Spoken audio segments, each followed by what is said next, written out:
Hey gamers, so in this video I'd like to go over my mobile gaming setup. So for the past 6 months I've been out here living in this kind of like log cabin type place, and I needed a way that I could get good reliable internet and that would allow me to basically game and also work.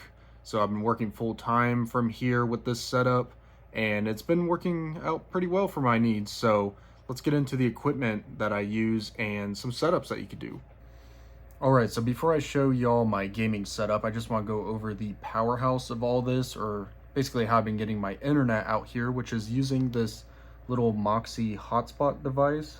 It's around $50 a month. I get 100 gigabytes and it's 4G, so it works pretty well. I'm almost to the end of the month here and I've only used about 50 gigabytes. And that's with, just casually gaming, also working, downloading stuff and whatnot, and surfing the web. So it's been working actually surprisingly well. I was a little hesitant to initially get this. I thought maybe it wouldn't be powerful enough, and it turns out it has been. It works a lot better than my phone's hotspot, using that, and it works relatively pretty good. Whenever I'm in video calls or stuff like that. For more intense gaming, like if you're doing Counter-Strike or Valorant, it's maybe not the best. I'll show some settings maybe later on that I use to try and optimize it and whatnot, so you get better latency and everything. But for the most part, it works pretty well. A lot better than I initially thought, because I even looked into stuff like Starlink, which seemed really expensive, and other hotspot devices, but this one actually works with my phone company, and I got it at Walmart. So, and yeah, so far it's worked pretty great. So let's get into some of the setups and go from there. All right, so this is my full gaming setup for mobile gaming and working and whatnot. And I'll just go over kind of the basic equipment that you want to think about if you're gonna do a setup like this. For the most part, this is all probably overkill, what I have in front of you right now. This is kind of my full setup, and of course I moved this in my vehicle over here. But I'll also go over some minimalist setups and then my work setup, which is located right over there. So the first thing that I would probably look at, instead of having a full PC, I just use a gaming laptop. And just laptops in general, I just like it because it's more mobile and just easier to travel with, and I travel quite a bit. So I went with this Razer blade, and it works pretty fantastic for just gaming, casual work, editing videos. Another thing to really think about is what I have it sitting on, which is a cooling pad. This is the Razer official cooling pad, and you can adjust the lights and all that in their app and whatnot, but it's just to keep the laptop cool, especially in an environment like this where I don't really have good AC and it gets pretty hot in here. So this is really great for keeping it cool and also keeping dust out. You can also look into other cooling pads. This is one I got off Amazon, and it worked pretty great as well. When I was using it, it actually would like kind of fill up with dust because the place here is not the cleanest. And so, you also got to think about, are you in a dusty situation and whatnot? But there's also smaller fans if you want to get a very mobile setup, or you could even look into just laptop stands. I mainly use this with my Mac, but for gaming, since the computer gets very hot, I go with one of these cooling pads. The next thing is probably just a good type of audio headset. I like these instead of speakers. These are mainly for music. You could even get as minimal as just using AirPods or the AirPod Maxes. However, when gaming, I really don't like the Bluetooth. I just prefer wired. This goes for the mouse as well. I prefer wired mouse over wireless. I just think you get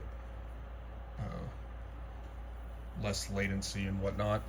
Then also in terms of audio, since I do music also with this setup, I have an audio interface. And I've even gotten this one to make the setup even smaller, so you could tell it's a little tiny interface. Found that on Amazon, so it works pretty good. So this is great, and then it hooks up into a microphone. So here's like a larger Shure mic, and then I even have this mini one if you want to have a smaller setup. I actually really like the mini one. It works pretty great, but sometimes I'll do vocals or different recordings, so this one comes in handy. Of course, we got the keyboard. This is like a cool Rocat Skilter, kind of a weird keyboard that I found. And then also, if you're doing video calls and Zoom and whatnot, you just want like a decent webcam. This is just a little Logi one. Works pretty good. Gets the job done essentially.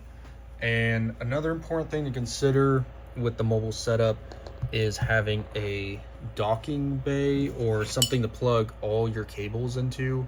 I have a ton of cables in here, and cable management is not fun. If you want something more minimal, I also use these. You know, they're just USB-C little dongles that you can plug in, and you can even plug in your monitor. So another reason why I like the laptop is because you might not have room to take a giant monitor with you. I also have over here like a smaller monitor that works pretty good. It was super cheap, but just for gaming, and since I was going to be here for a while, I got a much larger 32-inch monitor to take with me. But you want to think about these things. Oh, look at that. And there's a grasshopper or something back here. That's crazy. So anyway, you want to think about this to just have cable management, you know, so just to power everything. And speaking of powering everything, back here I have I got this power bank off Amazon, and it actually works really great. It's kind of just like a square, it's whatever that brand is, and you can even here on the side plug in USB-C cables. And then if you want to be very minimal, I've also picked one of these up that I'll take with me sometimes the coffee shops and whatnot, and it works great. So it's just a way to get more plugs and everything. Now over here is more so my work setup. So this can be as minimal as just having a simple laptop here, keyboard and mouse. In terms of the pad, I just try to find just a decent pad that I can just fold up easily in my backpack. And then I also have this mini monitor that I brought with me just to hook up. And then of course we have the hotspot device. As a side note, with this hotspot device, I noticed that it runs out of battery pretty quickly if I don't have it plugged in. So that is one downside to the Moxee Hotspot, is that it seems to run out power, especially if you're running a lot of computers and things. But overall, the setup, you know, you could simplify it down just to have maybe some AirPods, a cooling pad, laptop. You know, you could even use the keyboard on the laptop and your mouse, and that would basically be your setup. So I'll get into how it runs and how the internet is going here next. Alright, so I quickly just wanted to talk about the performance of the Moxee Hotspot device, especially when it comes to download speeds. It's pretty slow when it comes to downloading. As you can see, I'm just getting about 16 megabits per second. It's not super fast or that great, really. In terms of browsing and casual gaming, it works great, and I've actually had multiple computers hook up to it at the same time and just casually browse and whatnot. But in terms of download speeds, it can take quite a while, especially if you're trying to download a game, upload a video, or even do Windows Update. It can take quite some time. Alright, so in terms of basic browsing and just using the internet in general, it works quite great. Here I am watching a YouTube video, and it's on the highest quality settings for this video, which is 1080p, and it runs just fine, and there's no lagging or anything with the hotspot. You could also just go to any website and just browse the web and watch videos and whatnot, and it works pretty well in that regard. Alright, so this is me playing some Counter-Strike. There we go, we're getting 54 ping, so it's not super bad or anything. And we're getting actually pretty good FPS. So gameplay in general is not too bad. Yeah, I get like a little bit of stuttering. Yep, there you go. So yeah, but as you can see, the ping is not super high, but mainly just getting some jitters. That's been my primary issue, especially playing FPS games like this.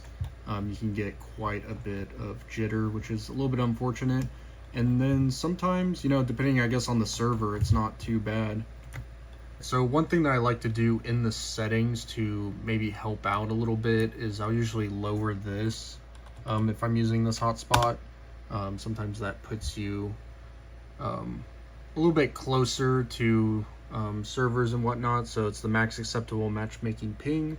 I usually try to go like maybe 90 or so. So here we are, and we got the game going. Running off the hotspot, have almost 180 FPS. So there, we got a little stuttering, but this is just a game that's different than Counter-Strike. This is called Enlisted, so it's another online competitive game, but yeah, it's running fine. I'm playing with other people and getting pretty good FPS. I'm on high graphics quality. So yeah, the hotspot works pretty good, especially if you're playing a single player game, but I usually play a lot of multiplayer games. So it's been working pretty good. You know, sometimes I'll even have Discord going at the same time. There we go, headshot. Let's see if we got any more around here. Yeah, by the way, Enlisted's actually a really fun game. I don't care what anyone says. I actually really enjoy it. Clear this room out. Ooh. That would have been bad. Yeah, sometimes you're dealing with bots in this game, it seems. So anyway, that's just some games, you know. Obviously this little hotspot gets by. It could be also the area that I'm in, you know, maybe I just happen to be in a area that I'm really lucky and get some pretty good service, but it'd be interesting to hear if any of y'all have used this particular hotspot or would recommend any other ones, especially for gaming and whatnot. Alright, so that's pretty much the video. Hope that you all enjoyed it. Just kind of going over my mobile setup and all the equipment that I have. Maybe give you some ideas for your own setups. And I'll see y'all in the next video.